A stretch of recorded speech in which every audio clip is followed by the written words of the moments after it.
Want to know what your dog is thinking? Have a challenging dog behavior you need help with? The Dish on Dogs is your source for all your canine questions. Improve your relationship with your dog and deepen your understanding of your furry friend. Right here on the Dish on Dogs. Hey, what's up? How you doing? It's me and Cooper. Hey, what's up? We're in New York. How you doing? We're just living life. It's the morning. We having fun. Hey, I got my gabagoo. How you doing? Hey, forget about it. I'm Mike. He's Jackie. We're taking over today. What's up, guys? Welcome back to another episode of the Dish on Dogs podcast, where you can watch every other Monday. And today's Monday.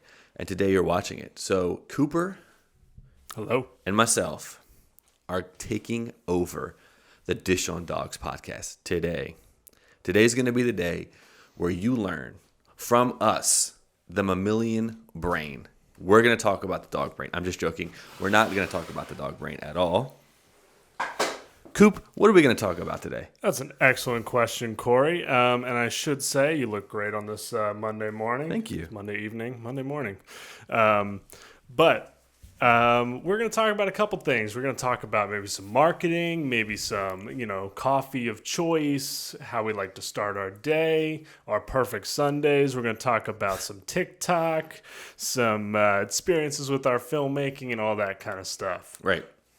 Good job, Cooper. Hey, Hey, look at you. Yeah. Almost full time. Almost full time. So this is almost full time Cooper.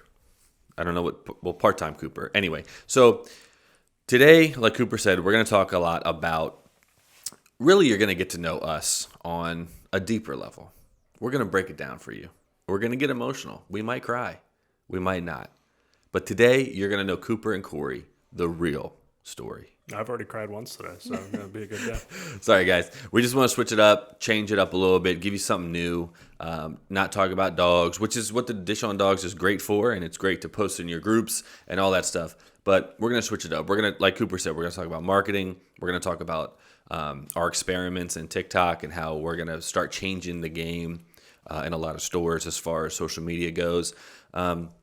But first, I'm going to interview Cooper a little bit and talk about and ask him some stuff, what led him to Houndstown. We had an episode over a year ago with Coop and Mike, but let's give you guys a refresher. So Coop, how did you come across? Tell the story real quick of your Houndstown Metro Detroit experience. Just real quick synopsis of what happened. All right. So my Houndstown Metro Detroit experience really started. Is it Detroit or Detroit?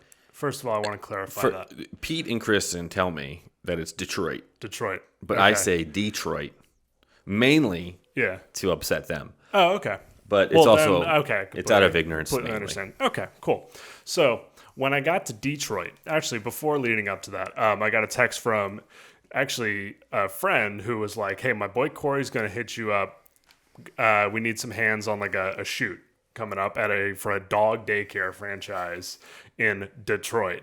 And basically I was like, well, never been to Detroit. Let's go. And I got on a flight. I think you and I had talked on the phone for like 30, 45 minutes. And you gave me like the rundown of like kind of how it was going to go, but it was a little bit more about like what equipment we were using, I think, and like more of the technical aspect of it. And then shortly after that, I got on a flight, flew to Detroit, landed, and I was like, I'm here. I've landed. What's going to happen? And you pulled up in a full-size minivan, and I got in without hesitation. So, sorry, Mom. I broke the number one rule of don't get in cars with strangers. But, hey, I'm here. And then I met Mike, the wonderful, wonderful Mayor Mike, who at the time I believed was an Uber driver because I had no idea who anybody was. And I met the lovely Danielle.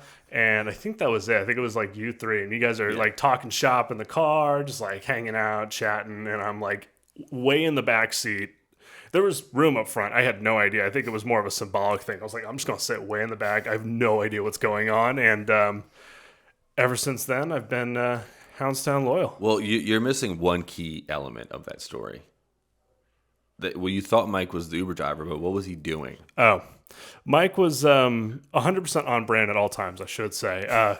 He was smoking a cigar in the rental van. So, Which is like that's like his MO. Like you get into a rental car with Mike and it's like smells like cigar, which is the one thing they tell you not to do is smoke in the van or the rental car, which was hilarious. So we basically kidnapped Cooper and now he's here. You've learned a lot over the last year. I'm super proud. Jackie's proud. I know Rob's proud. Mike's. Everyone's like really proud of everything you've done, and you've really come a long way as far as not literally knowing absolutely nothing about marketing. Legit. yeah. To now, you can basically do what I'm doing. Not to the extent Jackie. So relax. He's not. Yeah, you're not taking my job. We still need him. Yeah, but you can do a lot of things that really take a lot of stuff off my plate, and I don't know about you guys, you franchisees out there, but the ones that have talked to Cooper, which is all of you, he is amazing at handling and talking to you guys, I think. From listening to the calls, he takes over the calls most of the times now. So let's just give Cooper a little love. In the comments, please give us some love emojis, some heart emojis, some poop emojis, some dog emojis. If you give us a heart emoji, give us the green and blue for Houndstown, so it's on brand. But if you're feeling love for Cooper and really appreciate everything that he's done for all of you guys and everything like that, just give us some love. Oh, So thanks, man. Thanks, Coop. Thanks, man. Jackie, I will give you my routing number and my account number for saying all these things to Cooper so you can wire me a bonus. Appreciate it. You can check that off your to-dos. Yeah. So, all right, cool. So that's Cooper. In a nutshell, I mean, it was quick. That's not what you're all about. You're in a band. You're a filmmaker. You do a lot of other stuff. But, we only have a certain amount of time here, and it can't be the Cooper show. Just saying. Unfortunately. I pitched that idea, but Yeah, it nobody didn't went happen. for it. That's why we're here. That's why it's called the Dish on Dogs, not the Dish on Coop. So anyway, moving on. Let's talk about what we are going to do in the future of Houndstown marketing. It's not too crazy, but it's crazy. Okay. Facebook, we talk to them almost every 2 weeks. Yeah, I would say about every Right. 2 weeks. It's like a revolving door. We're talking to a new rep almost every 4 weeks. We get a new rep, but we're in this program. Just so all of you know, we're in this program with Facebook. They reached out to us and said, "Hey, we see what you're doing on Facebook, and it's good. You guys are spending not a lot of money like other businesses are, but you're getting crazy results. So we want to know what you're doing, and if we can take what you're doing and help other businesses." Obviously, we're not telling them, yeah, go give this information to Camp Bow Wow and Dogtopia. That's not the case. It's helping other small businesses. And they're not taking exactly what we're doing and taking our secret sauce and going and doing that. They're just taking our best practices and our suggestions on how we're doing things, and then they're taking that and replicating that. But also what benefits us is they also have insight on much larger companies and brands that are even better at Facebook marketing and marketing in general than we are, and we learn from them. So it's reciprocated. Oh man, that mammalian brain's kicking in. All right. Jesus. So anyway, so it's a great trade-off. So we get to help other small businesses, telling them what we do, and then we get that in return. So one of the things that we recently just talked to our Facebook rep about was the pre-opening stuff. They said your opening after opening ads kill. We know that the pre-opening ads also do well with the like campaign that builds up your group, the testimonial video that gets those through plays so we can later on use those audiences, and then the free day graphic. But now moving forward, what we're going to do, since we have a bit of a larger budget for pre-opening, is we're going to move to adding 4 or 5 more ads on top of the 3 we already do to really drive brand awareness. We're probably going to run 2 Facebook like campaigns, like the walking and talking video, 2, to drive even more people to like the business page, and then you can invite them into the group. We're going to take those split screen videos, add 2 or 3 of those into the mix. So before you open, we're going to have 5 to 6 ads, if not more, running all at the same time. And then when you open, we'll move to that 9 to 10 mark. But that was a game changer for us on the Facebook side of things and Instagram, because we're like, wait, instead of spending X amount of thousands of dollars a month on just 3 ads, why don't we, yes, we have to lower the budget on those 3 ads, but we can add 4 or 5 more campaigns, which is going to have more eyeballs on your locations when you open or before you open, which is only going to help spread the awareness even more. So if you think about it, our ads now do very, very well. If we can replicate that and add 3 or 4 more that do just as good, the numbers are in our favor. So that's what we're looking at. And that's just one little nugget that we took from Facebook on our call that we're going to implement within the system. So that's what me and Cooper are working on, and that's what we're going to be doing for the next, forever, for the locations that are going to be opening up after Central Bucks and all that stuff. So speaking of Central Bucks and locations that we're going to visit, let's talk about some locations. Let's talk about some shout outs. Who do you want to shout out? Well, I think you hit the nail on the head with Central Bucks. I want to shout them out for a very successful grand opening. They're killing it.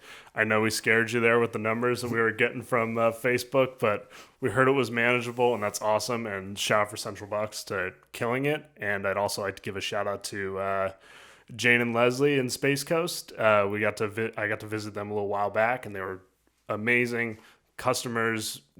We were shooting testimonials for them. The customers were getting emotional, and I was getting emotional. And, I said I already cried today, so it might not take a lot to make me emotional. But the testimonials were really really touching. Yes. Good. Yes. Heart touching. What about our boy Rich? Our boy Rich. Rich is doing great. Shout out to Rich in Gaithersburg, and also shout out to Kat in Gaithersburg for being such amazing hosts. Rich, we're going to get that stuff ready for you very, very soon, and your welcome to the group video is going to be pretty great. Yeah, that video is hilarious. Yeah, you did good, Rich. So I want to give a little shout out to my boy Jamie and my girl Jessica in Henderson, Nevada. Me and the video guy went out there like a month ago, whatever. We went to Vegas. They were incredible hosts. We went and we went out to dinner. Did the whole thing. Hung out with them. Our video guy actually ended up winning $1,000 on a $5 bet at a casino. I mean, they took us out. We weren't like, hey, let's go gamble. Like they were like, hey, you're in Vegas. Let's go to this cute little spot. It wasn't like on the strip. It was fun. It was a really good bonding moment. We talked about Yelp, so shout out to Yelp for Jamie. But what took me back and actually made me cry, even Ujan, our video guy, shed a tear, which he's like stone cold. The customers at Henderson had a staff appreciation party for the staff. Mind you, Jamie opened up in January, and this was like a month ago. So he's been open not even a year, and he's already having his customers make a staff appreciation party for their staff. And it was incredible. This lady who came in, who was sick at one point, who was crippled at one point, who Jamie was personally going and picking up her dog every morning, organized this elaborate party for all the staff during filming. So it was like perfect timing. So we got it all on camera, and they got these gift baskets together. They gave them cash. They gave them other gifts. They made all of this food. People came in. It was incredible. I have actually yet to see that at a location. I've seen staff appreciation from owners, and I've seen customer appreciation. I've never seen a customer make a staff appreciation party, and it was fascinating. They really run a tight ship in a good way at Henderson. So shout out to you guys for doing all the great things you're doing out there in Henderson, and your numbers show it too. I mean, you guys are absolutely killing it in boarding and daycare and every aspect of things. So keep doing that, and go Caps. Would you give them 5 out of 5 on Yelp? Oh, 5 out of 5 on Yelp. 5, if I was paying money for Yelp, I would give you a 5 on 5. Yeah, but also caution: do not get Yelp for all of you out there. It's an inside joke between Jamie and the team. Don't get Yelp. Unless if it's the free account, that's fine. That's right. I heard actually this just in, we just lost our sponsorship from Yelp for this podcast. Yeah, but this episode is brought to you by Yelp. Just kidding. So, all right, cool. So all those videos that we shot will be sent to you guys shortly. It's just, We have a lot of things to worry about. So We're busy. We're busy. We're busy guys over here. We're in New York. We eat pizza pies. We're doing this. I mean, this is important. Exactly. So, all right. So let's keep it moving. Let's talk about, what do we want to talk about? Well, I hear Corey, that you've gotten quite TikTok famous. if truth be told, Truth be told. truth was told. Truth was told just now. Your boy, follow me on TikTok if you want. I'll put the link in the description below. I'm just joking. I won't do that. So I have a podcast, and I was like, hey, the stuff that I'm doing in my personal life, I can definitely transition and try to use in Houndstown, which I do a lot. Sometimes I'll run ads on businesses that I've owned in the past that I'm doing now in Houndstown, and it works. So I was like, we never really push a lot of this, like these smaller aspects of the social media, like TikTok, Snapchat, and Instagram. We're always focusing on Facebook and Google, because those are where your buyers are. Those are your decision makers. Very rarely are you going to get people on TikTok to come into your store and buy, because the majority of them are 14 years old. But now TikTok has changed. TikTok is now catering to a larger and older demographic at this point. And at the very least, it can be a very useful brand awareness piece. I started my TikTok 2.5 weeks ago, I'd say, about 16 days, maybe 18 days ago. And I have over 5 million views altogether, and I only have about 30 posts. I have about 10 videos that have well over 100,000. I have videos, one has like 750,000 views. It's about to crack 1 million probably in the next week or two. And it's all short clips of me doing this, talking to guests on my podcast. I'm about to hit 10,000 followers, which at 10,000, you can get paid from TikTok. And that all happened within like a week and a half, 2 week max period. So I post a video, it goes semi-viral when it, which I found very easy. So now I've kind of figured out the algorithm on TikTok. And then obviously I do my research, and I research dogs, and I research daycares and all this stuff. And the doggy daycares that are on there are getting millions of views, have millions of followers, because people love seeing these happy, fun videos of dogs. And what other place? That's what we do here. Exactly. So Houndstown is a perfect candidate. So I know a lot of you have TikTok on your account. So Cooper and I will be developing in the next coming months, probably in Q4, going into Q1 of next year, a more robust campaign and way to market freely on TikTok, as far as putting certain content, shooting certain videos, maybe even some editing tutorials on your phone and stuff like that. But basically macro and microing content. So taking something that, for example, my podcasts are an hour plus long. That gives me dozens of videos. I can make 50 15-second or 50 30-second videos, or 40 31-minute videos. So let's say you have a testimonial for your location. You can take that 1-minute testimonial and break it down either into 1-minute segments or 15-second spots, or just B-roll of your dogs playing. There's a lot of trendy things that happen on TikTok, and there's a lot of apps that you can download and accounts you can follow to know what's trending as far as like sounds and music and certain stuff to do on TikTok that will blow up. One thing I saw on TikTok, this doggy daycare, it's a closed door, and then the lady opens it, and it's like 100 dogs. So like Farmingdale, Garden City, like locations like that have like a stupid amount of dogs in one place would be perfect for this. And then she opens up the door, and the customers, like people on TikTok world, wanted to know, what do you name them? Because I'm sure a lot of you guys have names for your dogs, right? Not their real names, but like, this is the sitter, this is the humper, this is the jumper, stuff like that. So they went around to like 10 different dogs and then just put like a text on screen as the dog is doing what they're known for doing. Had like 8 million views. And I was like, God, like we could do this. Because everything that we've applied and we've tried to do in our system has succeeded. And all of you are proof of that, because you're doing very well in your store operationally, and then the marketing is doing its job. So I think this is another piece that we can do. But that's something that me and you do a lot, is like we do things in our personal life that we're like, this actually worked for me, and I'm absolutely no one. You know what I mean? Like, I'm like, who am I? So, and it's not saying that it's like, listen, 1 million followers, 1 million likes, 1 million views doesn't mean $1 million. So you have to keep that in mind. That's not how this works. It's, if I get 5 million views on my account, that's just more people that are going to see my content. And then the more content I put out, the more people will see it. And it's just going to grow in that way. Typically, your growth on social media is a slow burn.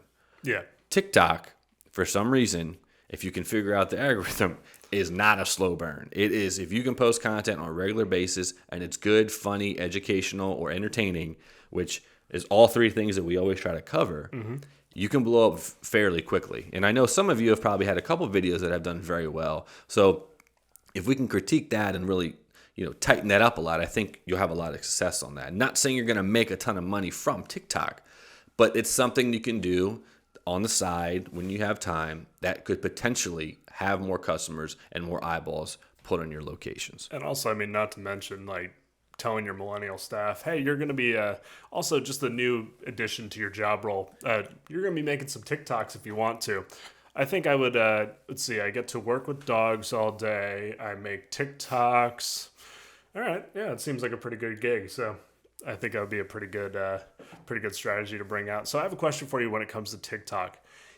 I see a lot of because now I'm sucked in and I'm in the loop now, and it's so much. But now I'm on TikTok, and so as somebody who doesn't really know TikTok very well, besides just scrolling through, what's the editing like? Because I see a lot of very well edited by 14-year-olds videos. What's the editing on that platform like, or is it a different app that you have to use to edit? Good question. You know what, Cooper? That's a good question. Pat myself on the back here.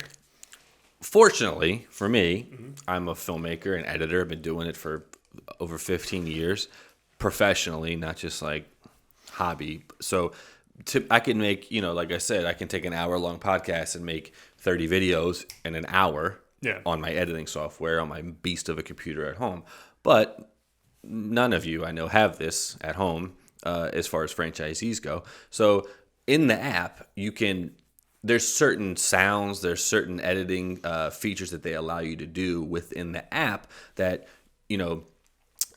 say a song is playing, it will time the song at certain points it'll hit, and it'll allow you to record certain parts for that particular beat of the song, for example. Wow. Right? So it's so you can do it almost in real time. A lot of people record videos in the TikTok app and then use it other places because the somewhat of editing software in the TikTok app is pretty good. So it's more like a templates kind of thing that Right. just automatically matches Right. the music. Right. And you can add green screen within the app. There's a lot of features. There's just one website. It starts with a G, G-O-O-G, Google.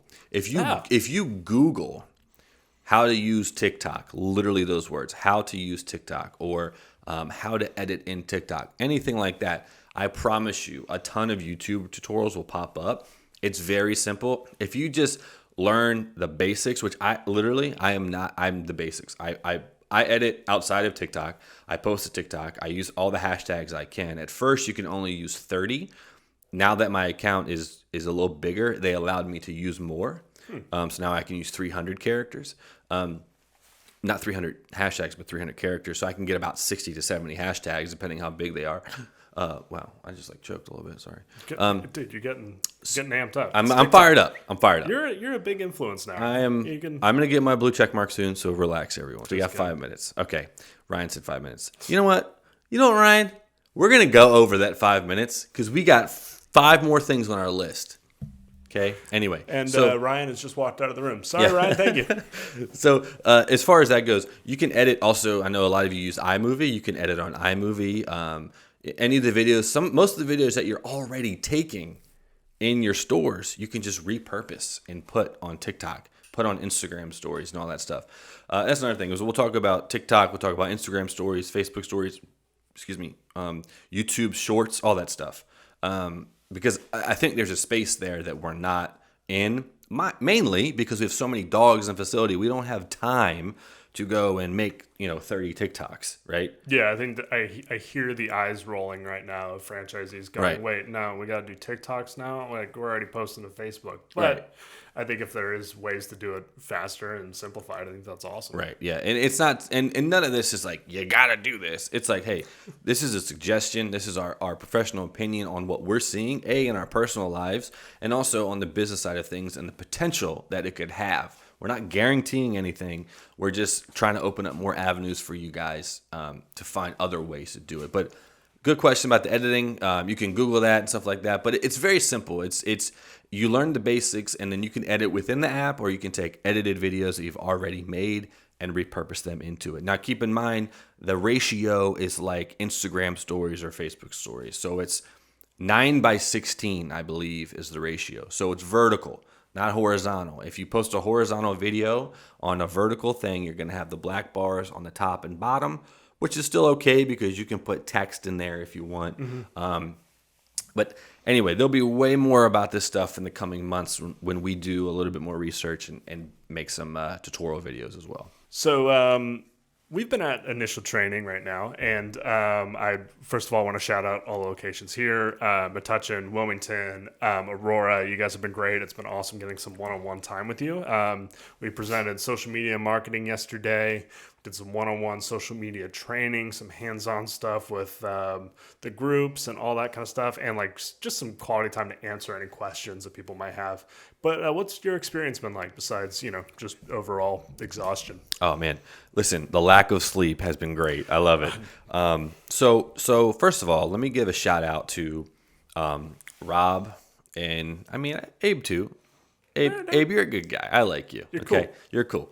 Rob, let me give a shout out to Rob because I think the new format of how we do initial training, if you haven't experienced yet, you're missing out. So I suggest anyone that, especially the Long Island stores, if you can come to initial training, why not? Send some of your staff, make it a party because it's good. It's always good to get a refresher. It's good. We do our presentations now at the Marriott, at the conference center, so it's professional. It's nice. We stand up. We don't sit behind a desk and make you go to sleep. It's very interactive. It's fun. It's informative, and it's much more fast paced. It's quicker. And then we also come to the facility. We've added way more facility learning instead of so much classroom stuff. So there's a lot more going on in the facility at Ronkonkoma that you're learning, and then also the round robin, which I kept calling the red robin because I was hungry. So the round robins are stations at the location, like in this podcast room. Cooper and I are doing marketing stuff. They're doing. Sam is doing temperament tests out in this area outside of the podcast studio. Danielle is doing kennel connection up at the front office, and like we have a bunch of stations depending on how many franchisees are at the training. So it's super interactive. It's quick. It's fun. I just wanted to give Rob a shout out for kind of like pivoting and changing us a couple degrees to really make it more efficient and fun for the franchisees because it's a long, grueling process, initial training. And if we can make it easier and more fun for you guys, we're going to do it. So as that goes, I think it's been fantastic. It's been fun, like I said. And we've really got to know even more of the franchisees than we typically normally do versus like going out to a dinner or whatever. We get to find out what their worries are as far as I'm just speaking on marketing, which I know other aspects of the business that it's very telling. Okay, great. I can tell this person's scared of dogs. We need to fix that problem. So as the dog management stuff, you can see that clearly as well. But for the marketing stuff, it really allows us this one-on-one time to say, hey, what are you having trouble with? Also, what are we noticing that you're either not doing, you're doing really well, Or could just improve overall. or you can improve on it. So it allows us to really have that one-on-one. So the round robins have been great. So what are your thoughts about initial training since this is your first, really our first version of this? Yeah. Initial training, we'll say 2.0. Nice. Took me a minute to get there. It's early, guys. But I'd say it's been great. I really, really am enjoying it. Again, the lack of sleep just from traveling overall is always adds an extra kick in my step in the mornings. But I think it's been great. Again, shout out to Rob, and I also shout out to Jackie for letting this kind of evolve, because I've seen it a lot in, not in my personal experience with franchising, but just in businesses in general, where the founder and the CEO, you kind of get one track minded.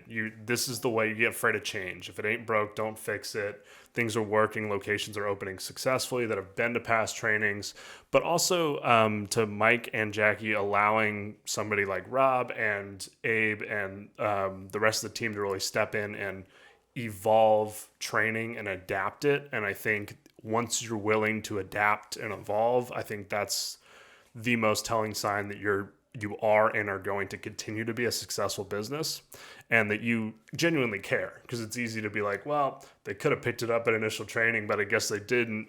The real question is, why didn't they pick it up, or why was this not retained?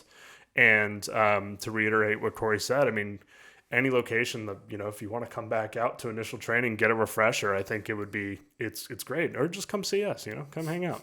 That's really nice of you to say about Mike and Jackie. Now, that's full-time Cooper talking. He wants that full-time. Yeah, this is part-time, aiming for full-time Cooper talking. Yeah. No, that's a good point. And Jackie and Mike have always been like that. Mm-hmm. I know when I first came on, the first thing I talked to Mike about, because obviously I was video heavy, like I'm a former filmmaker, like all I want to do is make content, right, and put it out there. The fact that Mike was a boomer, he was an older demographic, I was assuming he was going to be like, no video, it's just going to be old school billboards. He couldn't have been more of the opposite. And it was so refreshing to know that like he is so in touch with what's happening outside of Houndstown that can directly affect Houndstown, whether it's content creation, it's marketing, it's operations, it's all of these things. And both him and Jackie have been very good at being aware of that and having a finger on the pulse within their business to make sure it thrives. So like you said, that's good to have in leaders, and we really appreciate them being able to be so open and allowing all of us to have our input. I've worked at a franchise before where it was basically a dictatorship. Your views didn't count. Whatever you said, your ideas, whether they were great or not, were not heard, let alone implemented. But at Houndstown, the complete opposite. There's been tons of times where I've talked to Jackie on the phone about an idea, and then 2 weeks later, it's implemented in the system. Mm-hmm. It's incredible. So, and as an employee, that's a good feeling to have, that you have input on the trajectory of a franchise and of a business and of your job. So I know that's important for a lot of millennials. So a lot of you franchisees out there, listen to your staff, listen to your customers, listen to your people that are in the trenches with you. It's kind of hard sometimes when you're working so much in your business to kind of take a step back and really look at it in that way. On your business. Right, yeah. So work on your business, not in your business. Quoting Mike. All right, so... you said something about ever-changing and adapting and having a finger on the pulse. That reminds me of something called marketing. Right. There's an ever-changing market out there, and I know we got to wrap things up pretty soon, but before we go, what are your thoughts kind of on this ever-changing market, and do you get overwhelmed sometimes when it's like, I know I do, when it's like, oh, Facebook just added this new thing, or, oh, Google works this way now, or something like that. Something changes and we have to quickly adapt to it. Is it fun at all, or does it just kind of stress you out? Great question, Cooper. Well, thank you. It's both. It's stressful, but it's fun because it keeps us on our toes. Mm-hmm. We can't get too complacent and too comfortable with how things work. Everything's working great. I don't know how many times in the last year and a half I've went to make an ad or I've went to do something on Facebook and it's not there anymore. That feature's not available. It's moved to the left of the screen. It's now over here. So it's fun because it's challenging, and you get to do some things that you might not be able to do 6 months ago. So it is ever changing. The Apple software that just got updated was supposed to change businesses typically for the worst. Or for the not the worst, but for the best. No, for basically Apple was saying no, Facebook, we're not going to give you any of our customers' data on any iOS device. Gotcha. So that really affected us. Well, we thought it was going to affect us in a bad way because, wait, that's data that we need to market to these people and go find them. But we do so well on our back end that as far as the marketing and ads creation goes, it's not really an issue. Which is why Facebook reached out to us because they're like, wait, your ads are not seeing a dip or a decline. They're actually going up and other businesses are suffering. Yeah. So it's ever changing. So it's fun, but it's challenging sometimes because it would be easier if you could just replicate everything and do it the same. Every time I make a new ad for a new location, I have to do it a different way. Exactly. Which is unfortunate because it's more work for us, but it's they're refining their system at Facebook and Instagram. And Google too. Google changes all the time. So it's both. It's fun. It's frustrating. It's challenging. It's all of those things. And you'll get to do that stuff soon when you become full time. Because I'm going to start handing ads creation over to you, just so you know. Now you know. Oh boy. So you're going to have to evolve with those as well. But speaking of ever changing, I think it's time for us to go because Facebook's probably announcing another update that we have to be aware of so we can help Zuckerberg. You guys. So shout out to Mark Zuckerberg. This podcast is brought to you by Facebook and Instagram. Just kidding. Disclosure. Please don't sue us. So any final words, last words, Coop? Last words. All right. So moving on. That's about it. But overall, just, want to say... thanks for Mike and Jackie. They don't really know we're doing this right now, but they'll find out, and this will be fun. And this might be our first. This might be our last. Well, it's definitely our first, but it might be our last as well. We'll see. Probably our last. All right, so let's kick it to Jackie to give us that outro. Thanks for watching another exciting episode of the Dish on Dogs podcast. You can also watch us on YouTube on the Dish on Dogs podcast. If you're a listener, you can catch us on iTunes, Spotify, and all your other podcast platforms. For more information, click the link in the description. We'll see everybody next time.